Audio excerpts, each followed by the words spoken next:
Lexim prej Ungjillit të Gjonit.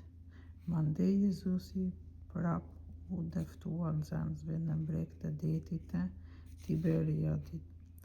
U deftua kështu. Ishin bashkë Simon Pietri, Toma, që quhej Binjak, Nataneli nga Kana e Galilejes, bijtë e Zebedijës, dhe dy tjerë prej nxënësve të tij. U tha Simon Pietri: po shkoj të gjuaj peshk. Po vijmë edhe ne me ty, i thanë ata. U nisën para i hyn në lundër, por atë natë nuk zonë asgjë.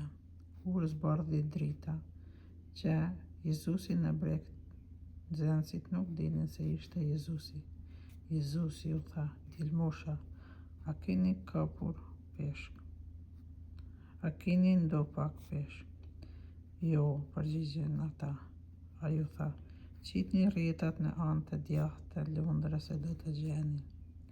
Ata e huan e nuk mund ta nxjerrnin, aq u ngarkuan me peshk. Atëherë ai nxënësi të cilin Jezusi e donte i tha Pietrit: edhe zotëria. Simon Pietri si dëgjoi se është zotëria, u mbështoll me petkun e sipërm, sepse ishte i zhveshur, dhe u hodh në det. Nxënësit tjerë erdhën me lundër dhe hequr rrjetën me peshk, sepse nuk ishte larg bregut, kund 200 kut. Si ndolë në tokë, pa zjarrin me prush e mbite peshk dhe bukë. Jezusi u tha: bini ndonjë nga peshqit që zot tani. Atëherë Simon Pietri hypi në lundër, e nxori në tokë rrjetën plot me peshk, 153 peshq të mëdhenj.